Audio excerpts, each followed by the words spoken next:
Yes.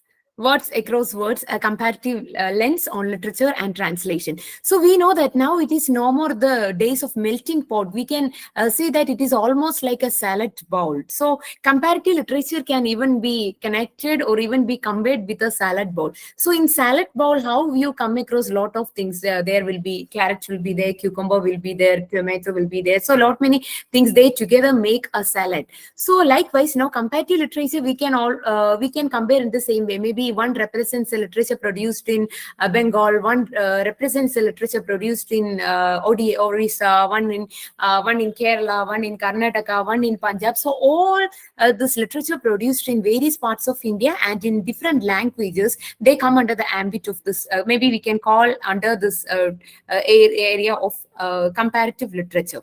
And Rabindranath Tagore has rightly said, Indian literature is one, but written in many languages. This is what we can say. Even in the plurality, we come across some kind of similarities. Maybe we can say that the similarities or strains kind of familiar resemblance we can see. The literature produced in a place from Kerala or produced in any other place, like any other part of India, maybe without having the kind of barriers or without having the sort of boundaries, we are able to connect with. You are able to. So when we are trying to talk about a comparison, it is not always the differences. There will be lot many things to compare. There will be lot many things to contract. There will be similarities, dissimilarities. So all these things come under, and all these things can be elaborated and explored and studied under this. So comparative literature has become a part and parcel of our studies these days. And translation studies, actually, it plays a pivotal role in how this comparative literature is studied, or how that is brought in this academic parlance. Moving on to the next slide. These are the primary objectives. So if comparative literature, in short, it can be called as a circulatory system of world literature. In that sense also, we can take how our vessels are properly functioning, how the blood is getting properly circulated throughout all the organisms. So likewise, we need comparative literature. We need comparative literature in order to study this world literature. And it has been rightly said that if you want to know about your culture, about your own your own customs, about your own place, or your own belief, it is better to know about the other cultures. So even when you will be in a better place to understand, you will be in a better place to evaluate what is happening and what kind of cultural exchanges are happening, or what kind of writings are being produced in other parts of the world, how we are able to compare, how we are able to contrast, and how we are able to connect with other parts of the world. And we know that now this connection, now things have changed, even the writing pattern has changed, even the reading pattern has changed, because everything has become quite handy. Or we can say that we are living in the smart world, and we are even the smartphones are even smarter than us. So when we are living in the world, we all are familiar with the fact that we don't have that sort of boundaries. So it is very easy to break the boundaries, or it is very easy to blur across. And in order to dismantle the kind of boundaries existing in literature, in order to break the barriers existing in the kind of creativity that is produced all over the world, translation studies, they are definitely creating, or definitely helping us out with the knowledge, and at the same time assumptions, and at the same time we are getting a chance to know about the places we have not seen, we have not been, but we are learning that through the domain of literature. And in short, we can say that through this domain of translation or anuvad.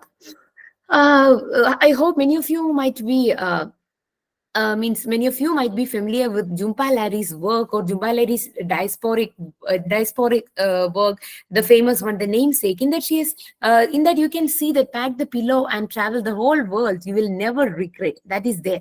But will we be able to pack the pillow and travel the whole world? But books are there for us, and that is what books are for. Means without moving an inch, they give you a chance to know, and they give you a chance to know about the things which we are not heard, or which we are not get used to. So in that, we will be talking about comparative literature and translation.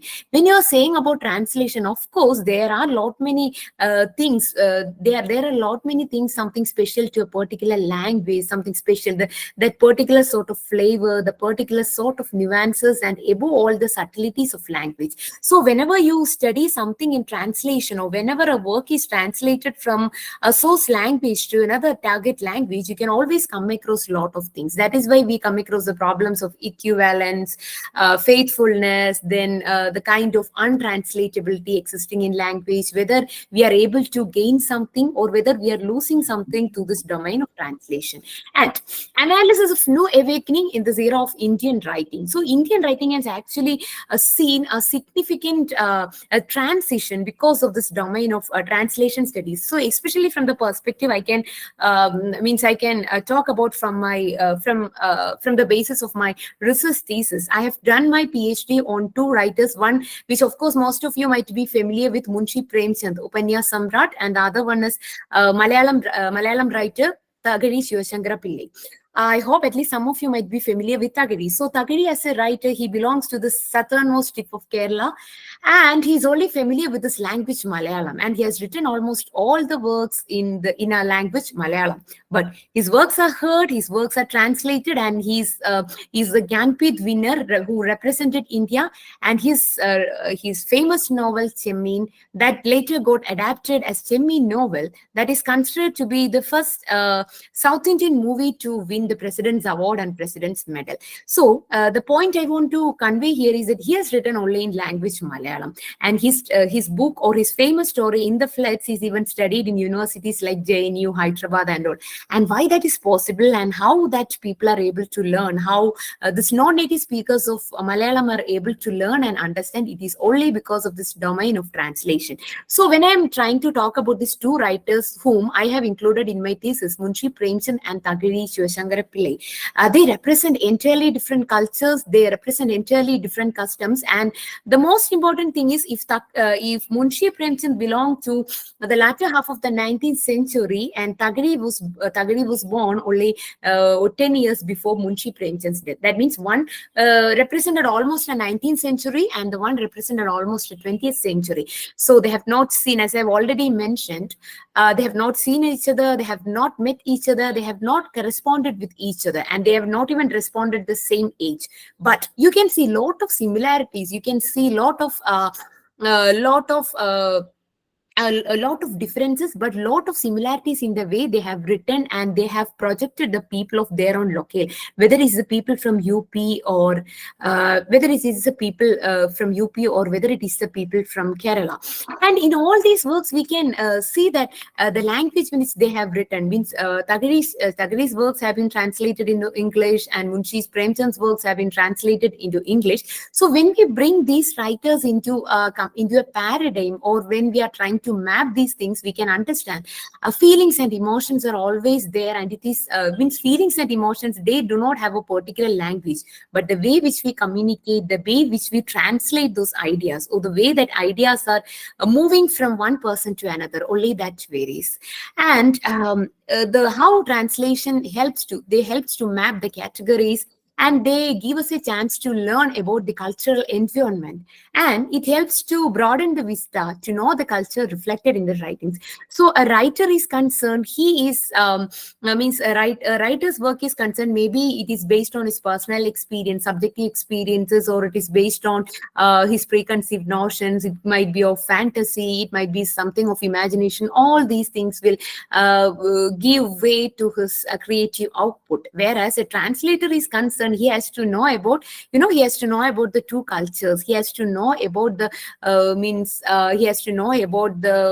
situation, or he has to know about the surrounding. It is better to be in good interaction, or it is better to have an interaction with the writers. That will also give you a chance to know, and at the same time getting positive feedback from the writers will help the translators also to come out with a better translated work. And when you talk about India as a person, when we say when it is unity in diversity, you know that here our unity lies in the plurality in a way. Because all our languages, we have a lot of languages. Although we have this plurality of languages, we all are united. Maybe united that we are united through this domain of translation. Or translation is giving us the platform to be learned and heard in one language. And identity is in our differences. We do have a lot of differences. The way we dress, the way